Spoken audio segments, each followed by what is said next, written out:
아볼로가 고린도로 떠나고 난 다음에 이제 바울은 3차 전도 여행을 이제 본격적으로 시작을 하게 됩니다. 근데 이제 갈라디아와 부르기아 지방을 들렀다가 이제 에베소로 향하게 되는데요. 에베소에서 바울은 침례 요한의 제자들을 만나게 되었고, 이제 그들이 요한의 침례밖에, 그들도 침례밖에 모르는 것을 보게 되고, 그들에게 예수의 이름으로 침례를 주었고, 그들에게 성령이 임하게 되는 사건이 있었죠. 그 이후에 이제 바울은요, 회당에서 석 달 동안의 말씀을 가르쳤는데 몇몇 유대교인들의 반대가 심해서 결과적으로 자기의 제자들을 데리고 어디로 가냐면 에베소에 있는 두란노 서원이라고 하는 곳에 데리고 나가게 됩니다. 그래서 거기에서 2년 동안 말씀을 가르치게 되었습니다. 그런 와중에 하나님께서는 이제 바울을 통해서 놀라운 기적들을 많이 일으키셨는데, 심지어 사람들이 바울의 물건을 가져다가 다른 사람의 몸에 얹기만 해도 그 사람의 질병이 낫기도 하고 귀신도 쫓겨나가게 되는 그런 놀라운 일들이 일어나게 되었어요. 그러자 이제 그것을 보고 이제 귀신 축출가로 행사하며 떠돌아다니던 몇몇 유대인들이 그것을 보고 흉내를 내기 시작을 했어요. 그들 중에는 이 유대인 제사장인 스게와라고 하는 사람의 7 아들이 있었는데, 그들 역시도 이 바울을 흉내내서 내가 바울의 전하는 예수의 이름으로 전하노니 이 귀신아 물러가라, 이런 식으로 이야기를 했단 말이죠. 그런데 그것을 보고 이 귀신이, 아니 내가 예수님도 알고 바울도 알겠는데 니들은 뭐야? 니들은 뭔데 그 이름으로 이야기를 해? 하면서 그들을 상처를 내고 그들을 아프게 했죠. 그러자 그들이 옷을 벗어 던지고 도망을 치게 되는 그런 일들이 벌어지게 됐습니다. 그래서 이 일들은 이제 에베소 지역에 퍼지게 되었고, 사람들이 그 일로 인해서 굉장한 두려움에 빠지게 되었어요. 아마도 그들이 생각할 때는 귀신 축출이라고 하는 것은 쉬운 일이 아닌데, 결과적으로 그것을 할 수 있는 능력을 가진 사람은 예수를 믿는 사람밖에는 되지 않는구나, 그 능력이 있어야만 하는구나라는 것을 그들이 깨닫게 되었겠죠. 그러면서 그들이 신도가 되기도 하고 자기들의 저질렀었던 과거의 일들을 자백하기도 하면서 이 마술을 행했던 많은 사람들이 자기들이 가지고 있는 마술책들을 다 가지고 나와서 불태워버리는 일들도 일어나게 됐습니다. 근데 그때 모아서 불태워버렸던 책값이요, 은돈 5만 잎이었다라고 오늘 본문을 기록을 하는데요. 이 은돈 5만 잎이 어느 정도 되냐, 대략 일꾼 140명이 1년 정도에 버는 금액 정도라고 해요. 그러니까 일당을 한 10만 원 정도로 계산을 했을 때 1년에 300일만 일한다고 쳐도 한 사람당 3천만 원 정도인 거죠. 근데 거기에 140명이니까 얼마예요? 42억이에요. 42억. 대략 42억 원어치의 마술책을 그 자리에서 다 불태워버린 거예요. 어마어마한 양의 책이 불태워진 거죠. 또 오늘 본문에서 말하는 이 마술사라고 하는 것은요, 지금 우리가 엔터테인먼트 기능으로서 가벼운 속임수로 사람들을 즐겁게 해주는 그런 마술, 막 갑자기 막 손에서 막 비둘기 나오고 막 품에서 막 그런 마술이 아니라 마법, 주술, 이런 걸 말하는 거예요. 악령의 힘을 빌려서 누군가에게 해를 끼치거나 이런 식의 주술을 이야기하는 게 오늘 본문에 등장하는 마술입니다. 그러니까 우리나라로 치면 무당과 또 같은 그런 거겠죠.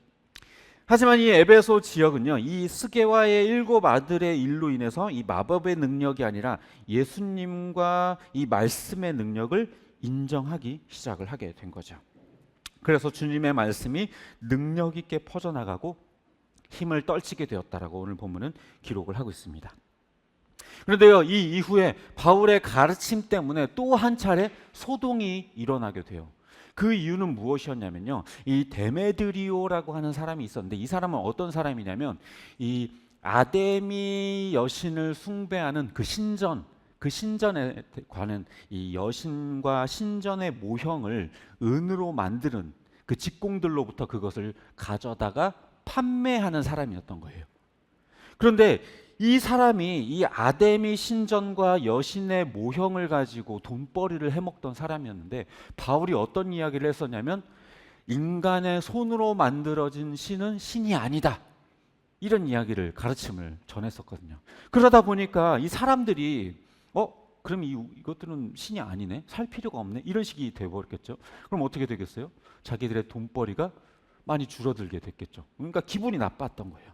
그래서 이 데메드리오라고 하는 사람이 이 은으로 그 우상들을 만드는 그 직공들을 다 불러놓고, 그리고 이 사업과 관련된 사람들을 불러놓고 그들을 선동하기 시작한 거예요. 괜히 이 바울이라고 하는 사람이 이런 가르침을 했기 때문에 우리 돈벌이가 다, 우리 수입이 줄어들었다 라고 하면서 사람들을 선동하기 시작한 거예요. 그러자 그 주변에 있었던 모든 사람들이 아데미 여신은 위대하다 라고 외치면서 막 데모를 하면서 전진을 하기 시작한 거죠. 그러면서 그들이 이제 한 곳에 모여가지고 이 바울의 동료인 가이오와 아리스다고를 붙잡아다가 그들을 심판하기를 원했어요. 그래서 이제 바울은 자기의 동료들이 붙잡혔으니까 그 가운데로 가려고 했는데, 다른 사람들이, 바울의 다른 동료들이 바울을 막아섰어요. 위험해질 수 있기 때문에 바울을 막아섰습니다. 결국에 이 알렉산더라고 하는 사람이 나가서 이제 말을 하려고 했는데, 이 사람은 유대인이었거든요. 그러니까 유대인이니까 그래봤자 너는 바울 편이지 않겠냐라는 식으로 사람들이 선동을 하면서 또 계속 아데미 여신은 위대하다 소리를 지르게 되었죠. 결과적으로 이제 그 에베소 지역의 시청 직원이 나서서, 여러분들 이렇게 동요하지 마십시오. 법으로 처리할 게 있다면 여러분들이 고소하면 될 거 아닙니까? 괜히 이렇게 어리석은 짓을 했다가는 오히려 더 안 된다, 위험하다. 그러니까 이 사람들을 진정시키고 그 모임을 해산시키게 되어 버렸습니다. 오늘 본문에는요, 이 이단적인 사상을 가진 두 그룹이 등장을 하죠. 한 그룹은 주술과 마법을 따르는 그룹들이에요. 이 에베소에는 이렇게 주술을 통해 악령을 부리는 사람들이 꽤나 있었던 것 같고, 또 그것들을 가르치고 책으로 남겨서 그것을 판매하는 사람들이 상당히 있었던 것으로 보입니다. 이 많은 마술책이 있었던 것으로 보아서 마법을 가르치고 책을 파는 사람들이 있었던 것 같은데, 이 일들은 에베소에서 매우 성행했었던 사업이었고, 또 많은 주변 도시에도 이것이 널리 알려졌던 것 같아요. 그래서 많은 사람들이 그 마술을 배우기 위해서, 마법을 배우기 위해서 유입되기도 했던 것으로 보입니다. 그래서 오늘 본문에 등장하는 것을 보면 이 몇몇 유대인들, 귀신을 축출하던 몇몇 유대인들이 이곳에도 왔었던 것을 볼 수 있죠. 아마도 이 마법책을 통해서, 주술을 통해서 악령을 물리치는 그런 귀신을 축출하는 사역에 더 도움이 되지 않을까, 그 책을 사려고 오지 않았을까, 이렇게 보여지기도 합니다. 그런데 이들은요, 결과적으로 스게와의 아들들이 귀신에게 공격을 당했던 일을 보면서 어떻게 변화되었냐면, 아, 하나님만이 가장 큰 분이시구나, 말씀만이 위대한 능력을 가진 것이구나, 우리의 마술책, 우리가 하는 귀신 축출, 악령을 부리는 일들은 굉장히 하찮은 일이구나, 그보다 더 크신 하나님이 있구나라는 것을 그들은 깨닫게 된 거예요. 그러면서 어쩌면 자기들의 전 재산이라고도 할 수 있는, 그리고 앞으로 돈벌이를 할 수 있는, 마법책을 팔아서 돈벌이를 할 수도 있을 텐데 그 책들을 모조리 다 모아서 불태워 버렸던 거죠. 그런데요, 또 하나의 그룹이었던 이 사람들, 이 아데미 신전의 우상을 가지고 판매하며 돈벌이를 했었던 이 사람들, 데메드리오와 여러 직공들과 관련된 사업자들, 이들은요, 결과적으로 이 모든 것들을 통해서 돈벌이를 해왔었는데 바울 때문에 자기들의 사업이 쫄딱 망해버렸다라고 하면서 바울의 가르침을 완전히 배격해버렸죠. 그러니까 자기들의 이익을 위해서 진리를 거부한 그룹이었던 겁니다. 아마도 손으로 만든 신은 신이 아니라고 했었던 이 바울의 말 때문에 자기들의 판매율이 떨어지다 보니까 어떻게든 먹고 살아야 되니까 바울을 어떻게든 무너뜨려야 되겠다, 이 도시에서 내쫓아야겠다라는 생각이 있었겠죠. 그러니까 이 두 그룹을 살펴보면요, 한 그룹은 하나님의 능력 앞에 자신들의 전 재산을 불태우고 손해를 감수했던 반면에, 한 그룹은 자신들의 손해 때문에 진리를 거부했던 거예요.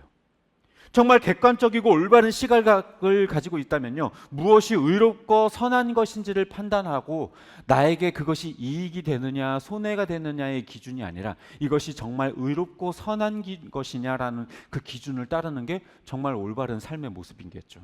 그러나 그들은요, 이 아데미 여신을 숭배하고 그것을 통해서 이익을 얻었던 사람들은요, 그 시각이 삐뚤어져 있었기 때문에 이것이 의롭고 선한 것이냐의 기준이 아니라 이것이 나에게 이익이 되느냐 손해가 되느냐의 기준으로 판단을 했던 겁니다.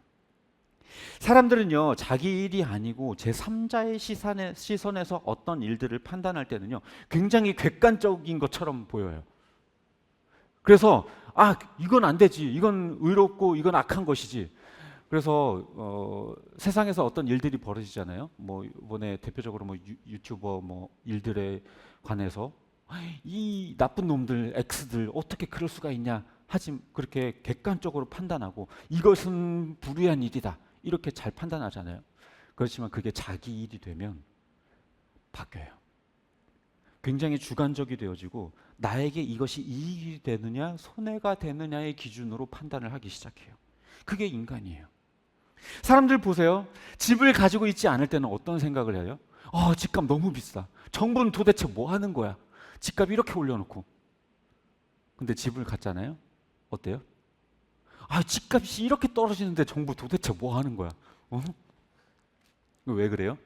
이익과 손해. 나에게 이것이 이로운 거냐 불리한 거냐를 기준으로 따라서 우리가 판단하기 때문에 그래요. 이것이 의로운 것이냐 선한 것이냐의 기준이 아니라 이것이 나에게 이익이 되느냐 손해가 되느냐의 기준으로 판단하기 때문에 그때그때 상황마다 그 기준이 달라지는 거예요. 정의의 기준이 달라져요. 그래서 나에게 손해가 되는 것은 불의한 것이고 나에게 이익이 되는 것은 의로운 것이다라고 판단하는 거죠. 월급쟁이였을 때는요, 사장 너무 짜다, 갑질 너무 심해, 그렇게 욕하다가 자기가 사장이 되면 어때요? 이것들 일 너무 안 해. 네? 그죠? 부사역자일 때도 마찬가지예요. 지금 담임 목사님 너무한 거 아니야? 그러니까 담임 목사 되면 부사역자들 이것들 왜 그래요? 나에게 이익이 되느냐 손해가 되느냐의 기준이 있기 때문에 그래요. 의와 선함의 기준이 흔들리지 않는다면 상황이 바뀌어도 그 기준이 그대로 적용되어야 되는데요, 인간이라고 하는 존재는 그러지가 않아요. 내 상황에 맞게 그 기준을 바꿔버려요. 그래서 오늘 본문에 등장하는 이 두 그룹을 보면요, 한 그룹은 정말 의와 의로운 것이 무엇이냐를 보고 그렇게 판단했던 반면에 한 그룹은 어때요? 나에게 이익이 되느냐 손해가 되느냐의 기준을 따라서 그 진리를 배격해버려요. 오늘 본문에 등장하는 이 두 그룹의 차이가 바로 여기서 생겨나는 거예요. 한 그룹은 의로움을 택했고 한 그룹은 이익을 택한 거예요. 그러니까 바울의 사상이 불의하기 때문에 반대했다기보다 자신들에게 불리하기 때문에 반대하는 거예요. 세상도요, 기독교를 왜 반대할까요? 기독교의 교리가 엉망진창이고 정말 불의해서? 아니요. 물론 기독교인들이 기독교 교리에 맞지 않게 불의하게 살아가는 모습이 있기 때문에 비판하는 것도 물론 있기는 합니다. 그러나 기독교의 교리가 악해서 반대하나요? 아니요. 자기들에게 그것이 이익이 되지 않으니까 반대하는 겁니다. 그러니까 결과적으로 오늘 본문이 우리에게 보여주는 말씀의 메시지는요, 분명해요. 이익을 바라볼 거냐 진리를 바라볼 거냐, 이 차이가 완전히 다른 결과를 불러오는 거예요. 말씀을 정리합니다. 에베소는 마술과 우상 숭배로 가득한 땅이었어요. 은돈 5만 잎이나 되는 그 마술책이 있을 만큼 마술로 벌어먹고 사는 동네라고 해도 과언이 아닐 정도였어요. 게다가 아데미 여신과 신전을 통한 돈벌이에 관여된 사람이 상당한 도시였어요. 바울은 그런 동네에서 하나님의 말씀을 최선을 다해 가르쳤고 또 하나님께서 바울을 통해 놀라운 기적들을 일으키셨어요. 그 와중에 스게와의 7 아들이 바울을 흉내내다가 귀신들로부터 상처를 입게 되는 그런 일들이 벌어지게 되고, 그래서 결국 이 일로 인해 마술을 하던 사람들은 그 많던 책들을 다 불태워버리고 하나님의 진리를 택하게 됐습니다. 하지만 반대로 아데미 여신을 섬기고 그것을 통해서 돈벌이 하던 사람들은 자기들의 이익을 택하느라 바울을 배격하고 하나님의 말씀을 배격해 버렸어요. 그렇게 한 그룹은 자신의 손해를 감수하고서라도 그 진리를 따르고자 했어요. 자기들의 전 재산, 앞으로의 돈벌이, 모든 것을 다 포기할 정도로 하나님의 말씀을 따르고 진리를 따르고자 했어요. 그러자 한 그룹은 자기들의 돈벌이 때문에 진리를 배격해 버렸습니다. 과연 저와 여러분은 이 이익과 손해 앞에서 무엇을 택할까요?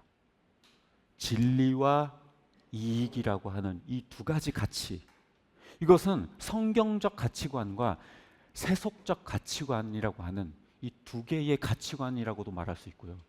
기독교와 세상이라고도 말할 수 있을 것이고, 진리와 비진리라고도 말할 수 있을 것이고, 선과 악이라고도 말할 수 있을 거예요.